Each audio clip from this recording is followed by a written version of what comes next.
And what's the main difference between Feldenkrais and Alexander technique? Because lots of singers use Alexander technique for their system to help them to sing better.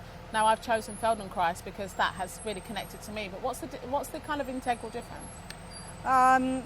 In some ways, the difference is that the Alexander technique works from the way that the head sits on top of the spine. In Feldenkrais, we tend to come from the pelvis up. Right. It's the same skeleton, it's the same organization at some level, but the experience of it is quite different. I did Alexander first. For me, Feldenkrais, since I was such an analytical overthinker, Feldenkrais has this wonderful aspect of trusting another kind of brain almost to do the learning for you. Yeah. So I could kind of relax and stop worrying. Yeah. No, and I found that for myself because I came to you on this particular trip for my neck. Yes. Because I felt like every time I sang, I was pushing my neck forward. So tell me, if you could explain just a little bit about how you went around working and correcting that with me. Well, I don't really think in terms of correcting. Great. Mostly, I think of how can I create a context where some part of you that's perhaps put the brakes on is almost forcing you to do extra things with your neck. It's like you need to find the right tool for the job. Yes. And once you've got that, then the body's very intelligent. It's not going to persist in a habit that you don't find that useful. So why did you kind of start with my feet? Because that's one of the things that you did was that I noticed that even though I came to you with my neck, you started on my feet. What was that about? Well, at one level in Feldenkrais, we say that we're a hologram. So the pattern of the whole exists in all of the parts. I love that. And lots of times when you have an area that you're uncomfortable with or that maybe even causes you pain, you're very protective.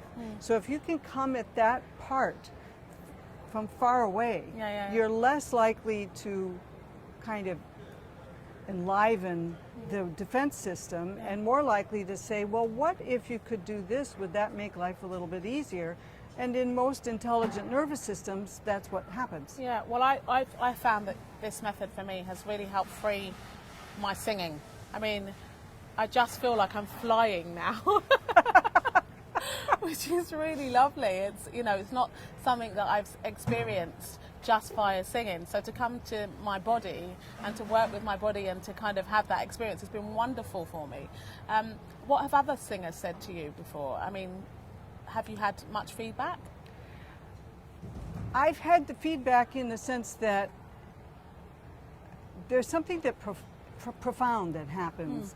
If something that you've been struggling to figure out and it just won't shift, it keeps coming back, if all of a sudden you learn something that kind of makes it a non-issue, because it's not in the end that you should have to be thinking about relaxing your jaw or thinking about your posture. You want that to be all part of your basic, shall we say, software that kicks in when you sing. Another thing that he talked a lot about, two things. One was letting go of the masks that we put on to fit into our family, to fit into our tribe or our city. Lots of times those masks also cover up places that we feel insecure about. And so whenever you're trying to hide something, there's going to be a lot of extra activity at all levels. And so minor things all of a sudden become much more complicated. It's like you have to remember 10 things instead of just 3 things. Singing is complicated enough. You know, I mean, there's so many elements to it.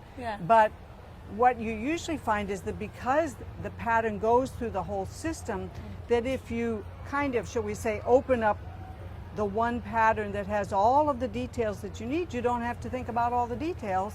Then the music takes over, then your heart takes over, then your ability to communicate, comes to the fore. And that's really what singing is about, right?